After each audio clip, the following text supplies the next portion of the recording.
नमस्कार। एक बार फिर से आप सभी का बहुत बहुत स्वागत है परीक्षा वर्ल्ड के इस यूट्यूब चैनल में। दोस्तों, आज के इस वीडियो में कुछ इम्पॉर्टेंट हम एमसीक्यूज़ को डिस्कस करेंगे तथा ये सभी आपके जो इम्पॉर्टेंट एमसीक्यूज होंगे जीव विज्ञान यानी कि बायोलॉजी से संबंधित होंगे। तो चलिए वीडियो को शुरू करते हैं और देख लेते हैं कि आज का हमारा जो वीडियो है इसमें हमने कौन कौन से बेहतरीन बायोलॉजी यानी कि जीव विज्ञान के प्रश्नों को सम्मिलित किया हुआ है। तो चलिए वीडियो को शुरू करते हैं।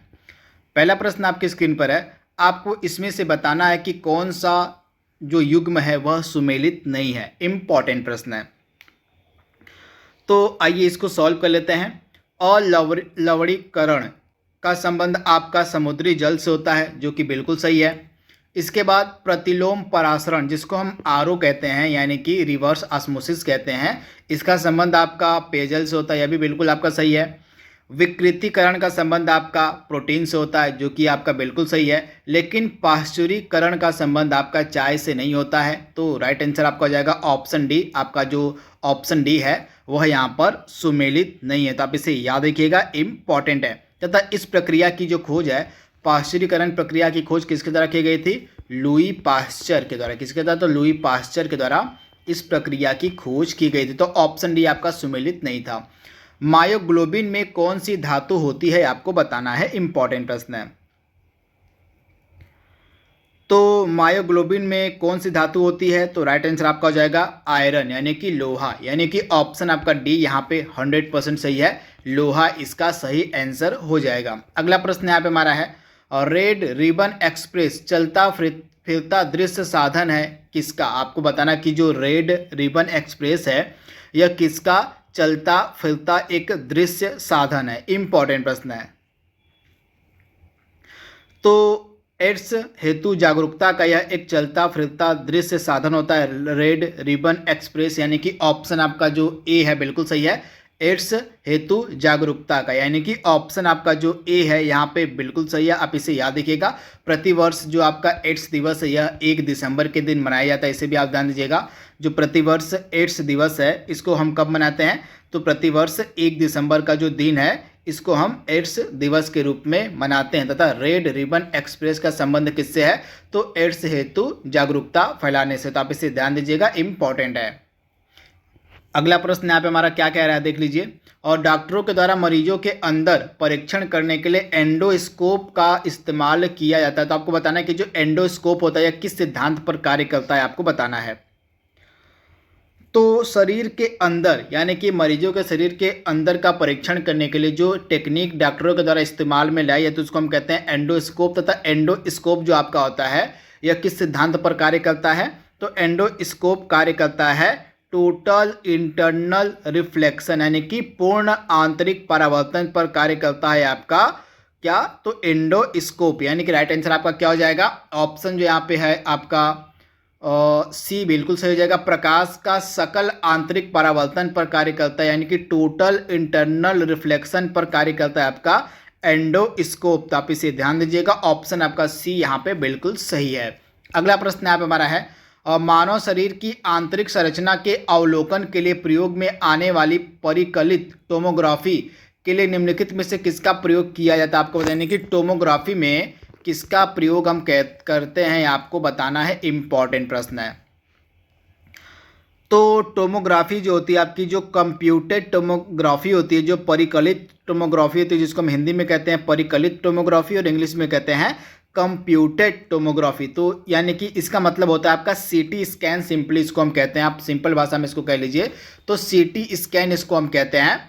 तो जो आपका सीटी स्कैन होता है इसमें निम्नलिखित में से किसका उपयोग किया जाता है? सिंपली यही पूछा जा रहा है। सीटी स्कैन का पूरा नाम होता है कंप्यूटेड टोमोग्राफी। इसमें किसका हम इस्तेमाल करते हैं? तो एक्स किरणों का इस्तेमाल किया जाता है। तो ऑप्शन आपका जो ए है आपका बिल्कुल सही है। एग्जामिनर आपको कंफ्यूज करने के लिए इस प्रकार के प्रश्न बना सकता है। शॉर्ट फॉर्म में सीटी स्कैन न लिखकर यहाँ पे आपको लिख दिया है परिकलित टोमोग्राफी यानी कि कंप्यूटेड टोमोग्राफी। तो बहुत से लड़के कंफ्यूज जाएंगे इसमें कि यह होता क्या है, लेकिन यह सीटी स्कैन का होता है शॉर्ट फॉर्म। तो यहाँ पे आप कंफर्म कर लीजिएगा, सीटी स्कैन और मतलब सीटी स्कैन का जो पूरा नाम होता है क्या होता है? कंप्यूटेड टोमोग्राफी यानी कि परिकलित टोमोग्राफी। तो आप इसे ध्यान दीजिएगा। इसके बाद अगला प्रश्न यहाँ पे हमारा है, भारत सरकार द्वारा प्रारंभ किया गया मिशन इंद्रधनुष कार्यक्रम का संबंध किससे है? तो आप ध्यान दीजिएगा, यह जो मिशन इंद्रधनुष है इसको प्रारंभ किया गया था 25 दिसंबर सन 2014 को। ये डेट इंपॉर्टेंट है आपके लिए। 25 दिसंबर 2014 को मिशन इंद्रधनुष की शुरुआत की गई थी स्वास्थ्य एवं परिवार कल्याण मंत्रालय के द्वारा।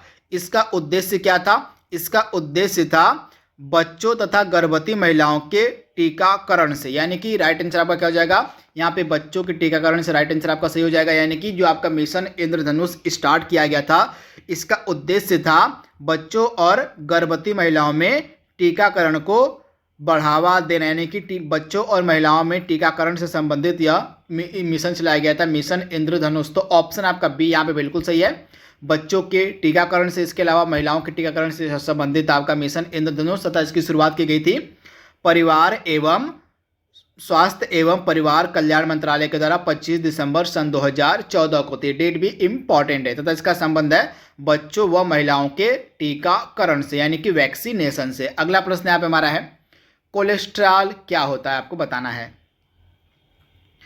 तो कोलेस्ट्रॉल एक प्रकार का जंतु वसा में उपस्थित वसी एल्कोहल होता है, यानी कि सिंपल फॉर्म इसको हम कह लें तो यह एक प्रकार का स्टेरॉइड होता है। तो आप इसे ध्यान दीजिएगा, जो आपका कोलेस्ट्रॉल होता है एक प्रकार का स्टेरॉइड होता है, या इसको कह लीजिए आप ये जंतु वसा में उपस्थित एक प्रकार का एल्कोहल होता है। तो आप इसे ध्यान दीजिएगा, इंपॉर्टेंट है।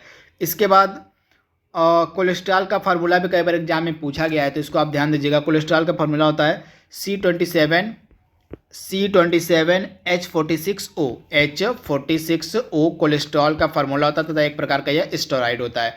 अगला प्रश्न यहाँ पे हमारा है, और चिकित्सक परामर्श देते हैं कि हमें अपना भोजन वनस्पति घी की अपेक्षा तेल में बनाना चाहिए, क्योंकि यानी कि हमारे जो डॉक्टर होते हैं, हमारे जो चिकित्सक होते हैं, ये वनस्पति घी की अपेक्षा तेल में खाना बनाने को क्यों सलाह देते हैं आपको बताना है। कि क्योंकि जो आपका तेल होता है यह इसमें असंतृप्त वसाएं पाई जाती हैं, इसी कारण से जो डॉक्टर होते हैं वो तेल में खाना बनाने की सलाह देते हैं। यानी कि ऑप्शन आपका जो ए है बिल्कुल सही है, तेल में असंतृप्त वसाएं पाए जाने के कारण जो डॉक्टर होते हैं वे सलाह देते हैं कि जो है खाना जो है हमें तेल में बनाना चाहिए। तो राइट आंसर आपका क्या हो जाएगा, ऑप्शन ए, तेल में असंतृप्त वसाएं होने के कारण। तो आप इसे ध्यान दीजिएगा, इंपॉर्टेंट यह प्रश्न है। इसके बाद अगला प्रश्न यहाँ पे हमारा क्या कह रहा है, तो एक चीज आप ध्यान दीजिएगा, जो आपका वनस्पति घी होता है इसमें संतृप्त वसाएं पाई जाती हैं जो कि मानव स्वास्थ्य के लिए कुछ हानिकारक होती हैं। इसी कारण से जो है डॉक्टर सलाह देते हैं कि जो लोग हैं वे अपना खाना असंतृप्त वसाओं में बनाएं, क्योंकि जो आपकी असंतृप्त वसाएं होती हैं ये संतृप्त वसाओं से कम हानिकारक होती हैं। तो आप इसे ध्यान दीजिएगा, इंपॉर्टेंट यहाँ पे प्रश्न है। अगला, कौन सा वनस्पति तेल हृदय रोगियों के लिए उपयुक्त है, दिए गए ऑप्शंस में से। तो सूरजमुखी का जो तेल होता है यह हृदय रोगियों के लिए इंपॉर्टेंट होता है। तो आप इसे ध्यान दीजिए, क्योंकि इसमें जो वसा होती है वह कम मात्रा में मिलती है, जिस कारण से यह जो सूरजमुखी का तेल होता है यह हृदय के रोगियों के लिए इंपॉर्टेंट होता है। यानी कि ऑप्शन आपका जो यहाँ पे ए है बिल्कुल सही है, सूरजमुखी का तेल। यहाँ पे आपको सुमेलित करना है कि कौन सा दिवस सबसे पहले मनाया जाता है, कौन सा बाद में मनाया जाता है, इसको आपको सुमेलित करना है। तो आइए इसको सुमेलित कर लेते हैं। तो आपका सबसे पहले हम बात करेंगे विश्व अल्जाइमर दिवस की। तो आपका अल्जाइमर दिवस कब मनाया जाता है, प्रतिवर्ष यह 21 सितंबर को मनाया जाता है। 21 अपडेट नोट डाउन करते चलिएगा, 21 सितंबर को अल्जाइमर दिवस होता है। उसके बाद आपका जो मलेरिया दिवस है यहाँ पे दिया गया कि नहीं, तपेदिक दिया गया है। तो आपका जो विश्व तपेदिक दिवस है आपका 24 मार्च हो जाएगा, यहाँ पे इसका 24 मार्च कर लीजिए आप। और उसके बाद विश्व एड्स दिवस तो आप सभी को पता है 1 दिसंबर होता है। इसके बाद कुष्ठ निवारण दिवस कब होता है, तो आपका जो कुष्ठ निवारण दिवस होता है प्रतिवर्ष जनवरी माह के अंतिम रविवार को मनाया जाता है। तो इस प्रकार से आपका क्या हो जाएगा, तो कुष्ठ निवारण दिवस आपका पहले स्थान पे हो जाएगा, क्योंकि यह जनवरी महीने के अंतिम रविवार को मनाया था। तो सी आपका पहले हो जाएगा। उसके बाद आपका मार्च वाला हो जाएगा विश्व तपेदिक दिवस 24 मार्च को, तो उसके बाद आपका बी हो जाएगा, सी बी हो जाएगा। उसके बाद आपका 21 सितंबर को हो जाएगा अल्जाइमर दिवस हो जाएगा, यानी कि आपका ए हो जाएगा CBA, और लास्ट में आपका विश्व एड्स दिवस हो जाएगा डी, यानी कि CBAD। कहीं पे दिया गया आपका, तो हाँ यहाँ पे दिया गया ऑप्शन डी का CBAD आपका सही सुमेलित है। इसको आप एक बार इत्मीनान से पढ़ लीजिएगा। इसके बाद अगला प्रश्न यहाँ पे हमारा है, इसको आपको सुमेलित करना है, जोड़े को, इंपॉर्टेंट है। आइए इसको सुमेलित कर लेते हैं। तो पहले में क्या दिया गया है, एसिटिक अम्ल। तो एसिटिक अम्ल किस में पाया जाता है, तो काफ़ी सिंपल सा प्रश्न है। एसिटिक अम्ल आपको मिलेगा कहाँ पर, तो सिरके में मिलेगा। तो ए का आपका हो जाएगा 3 हो जाएगा। और लैक्टिक अम्ल आपको किस में मिलेगा, तो लैक्टिक अम्ल आपको मिलेगा दूध में, तो बी का आपका हो जाएगा 4 हो जाएगा। इसके बाद काफ़ी सिंपल सा है। ब्यूटेरिक अम्ल आपको किस में मिलेगा, तो ब्यूटेरिक अम्ल आपको मिलेगा मक्खन में, यानी कि सी का आपका हो जाएगा 1 हो जाएगा। और साइट्रिक अम्ल आपको मिलेगा नींबू में, यानी कि डी का आपका हो जाएगा क्या, तो 2 हो जाएगा, यानी कि 3 4 1 2। तो इस प्रकार से आपका सुमेलित हो गया। इसको आप एक बार नोट डाउन कर लीजिएगा, इसी प्रकार के प्रश्न आपके एग्जाम में पूछे जाएंगे आगे। अगला प्रश्न यहाँ पे हमारा, इसको भी आपको सुमेलित करना है, काफ़ी इंपॉर्टेंट है भी है। तो इसको भी आइए सुमेलित कर लेते हैं। पहले का आपने स्क्रीनशॉट ले लिया, 3 4 1 2, इस प्रकार से यह सुमेलित है ये वाला प्रश्न, इसका आप स्क्रीनशॉट ले लीजिएगा, काफ़ी इंपॉर्टेंट है। इसका दूसरा क्या है, इसको भी आइए सुमेलित कर लेते हैं। तो हड्डियों में उपस्थित यौगिक कौन सा होता है, तो हड्डियों में जो उपस्थित यौगिक होता है वह कौन सा होता है, कैल्शियम फास्फेट, यानी कि ए का आपका 4 हो जाएगा। और सिरका में उपस्थित अम्ल कौन सा होता है, तो सिरका में जो अम्ल उपस्थित होता है उसका नाम होता है एसिटिक एसिड, यानी कि आपका क्या हो जाएगा, बी का हो जाएगा 3 हो जाएगा। बी का आपका 3 हो गया यहाँ पे। और दूध का खट्टा होना किसके कारण होता है, तो यह होता है लैक्टिक एसिड के कारण, यानी कि सी का आपका हो जाएगा 1 हो जाएगा। और इसके बाद फलों का पकना आपका होता है एथिलीन के कारण, यानी कि डी का आपका हो जाएगा 2। तो इस प्रकार से 4 3 1 2 यह आपका सुमेलित हो गया है यह प्रश्न दूसरा वाला। तो इसको आप स्क्रीनशॉट ले लीजिएगा। इस प्रकार आपके 2 प्रश्न मिला के टोटल 8 प्रश्न आपके तैयार हो गए। तो इनको आप एक बार देख लीजिएगा, इसी प्रकार के प्रश्न आपके एग्जाम में पूछे जा रहे हैं। तो इस प्रकार के प्रश्नों को सॉल्व करने की टेक्निक आपको आनी चाहिए। अगला प्रश्न यहाँ पे हमारा है, इसमें से कौन सा सुमेलित नहीं है आपको बताना है, काफ़ी इंपॉर्टेंट है। तो इसमें से कौन सा आपका सुमेलित नहीं है, तो आइए देख लेते हैं। इसमें से आपका सुमेलित पहला ही ऑप्शन नहीं दिया गया है। लैक्टोज जो होता है आपका किस में होता है, तो लैक्टोज जो होता है यह एक प्रकार की दूध की शर्करा होती है, तो आप इसे ध्यान दीजिएगा। तो खट्टा दूध इसके कारण नहीं होता है, एक प्रकार का मिल्क शुगर होता है, तो यहाँ पे गलत दिया गया है। यहाँ पे होना चाहिए था आपका मीठा दूध, यानी कि दूध की शर्करा होती है लैक्टोज, तो पहला आपका गलत दिया गया। उसके बाद फार्मिक अम्ल आपका लाल चींटी हो जाएगा, कार्बोनिक अम्ल आपका सोडा वाटर हो जाएगा, और टार्टरिक अम्ल आपका हो जाएगा अंगूर का रस हो जाएगा। इस प्रकार से आपका जो पहला दिया गया था वह असुमेलित था। यहाँ पे लैक्टोज का संबंध आपका होता है मिल्क शुगर से, न कि खट्टे दूध से। खट्टे दूध का संबंध आपका होता है लैक्टिक अम्ल से। आप ध्यान दीजिएगा, जो खट्टा दूध होता है इसका संबंध किससे होता है, तो खट्टा दूध का संबंध होता है आपका लैक्टिक एसिड, यानी कि लैक्टिक अम्ल से होता है, तथा लैक्टोज का संबंध आपका होता है मिल्क शुगर से। तो इसको आप कंफर्म कर लीजिएगा। और यहाँ पे इसको आपको बताना है कि कौन सा सुमेलित नहीं है, इसको भी सॉल्व कर लेते हैं। तो त्वचा कैंसर किस कारण से होता है, काफ़ी इंपॉर्टेंट है। तो पराबैंगनी प्रकाश यानी कि पराबैंगनी किरणों से आपका त्वचा कैंसर होता है, आपका सुमेलित दिया गया है।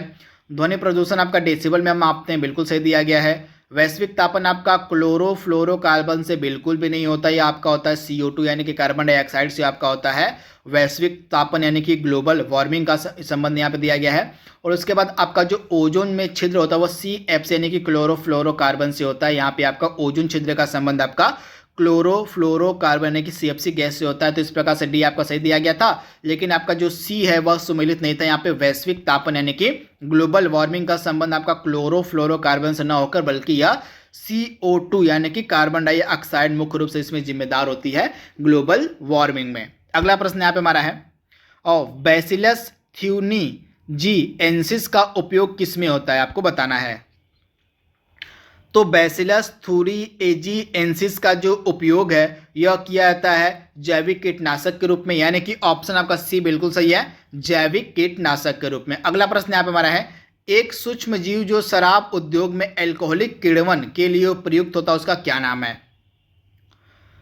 तो शराब उद्योग के एल्कोहलिक किण्वन के लिए किसका उपयोग हम कहते हैं, ईस्ट का करते हैं, यानी कि ऑप्शन आपका यहाँ पे ए बिल्कुल सही है, ईस्ट का उपयोग किया जाता है शराब उद्योग में, यानी कि ऑप्शन ए आपका बिल्कुल सही है। अगला प्रश्न यहाँ पे हमारा, स्थानीय वनस्पति का संग्रह क्या कहलाता है। तो स्थानीय वनस्पति का जो संग्रह है यह कहलाता है आपका हर्बेरियम, यानी कि ऑप्शन आपका ए बिल्कुल सही है। स्थानीय वनस्पति के संग्रह को हम क्या कहते हैं, हर्बेरियम कहते हैं। तो ऑप्शन आपका जो बी है यहाँ पे बिल्कुल सही है, आप इसे देख लीजिएगा, काफी इंपॉर्टेंट है। इसके बाद यहाँ पे सूची दी गई है, इसको आपको सम्मिलित करना है, ये देख लेते हैं इसको। तो पहला क्या दिया गया है, वह पक्षी जो कभी घोंसला नहीं बनाता उसको हम क्या कहते हैं। तो काफ़ी सिंपल सा है। ए का आपका हो जाएगा कोयल हो जाएगा, कोयल कभी घोंसला नहीं बनाती, ए का 3 हो जाएगा। जीव जो अपनी पूंछ को त्याग देता है, इसका संबंध किससे है, तो यह हो जाएगा छिपकली अपना पूंछ त्याग देती है, यानी कि आपका बी का 1 हो जाएगा। और सबसे विशाल जीव इसमें से आपका हो जाएगा नीला व्हेल हो जाएगा, यानी कि आपका सी का हो जाएगा 4 हो जाएगा। और सर्वाधिक बुद्धिमान जानवर आपका चिंपैंजी हो जाएगा, यानी कि डी का आपका हो जाएगा 2 हो जाएगा, यानी कि 3 1 4 2 आप सम्मिलित कर लीजिएगा, इंपॉर्टेंट यह प्रश्न है। अगला है यहाँ पे निम्नलिखित में से किसकी क्रियाविधि मतलब रिकॉर्ड करने के लिए ईईजी का इस्तेमाल हम करते हैं, इंपॉर्टेंट है।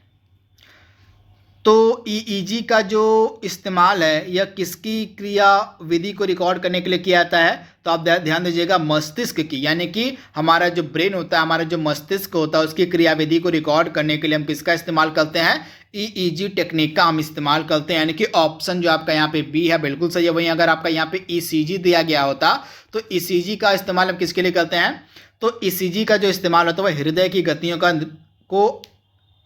हृदय की गतियों का आरेखन करने के लिए हम ईसीजी का इस्तेमाल करते हैं, लेकिन ईईजी का जो आपका इस्तेमाल है वह मस्तिष्क के लिए होता है। तो दोनों अलग अलग है, ईसीजी आपका हृदय यानी कि हार्ट से है और ईईजी आपका मस्तिष्क से है। आज का लास्ट प्रश्न यहाँ पे हमारा, इसको आपको सम्मिलित करना है।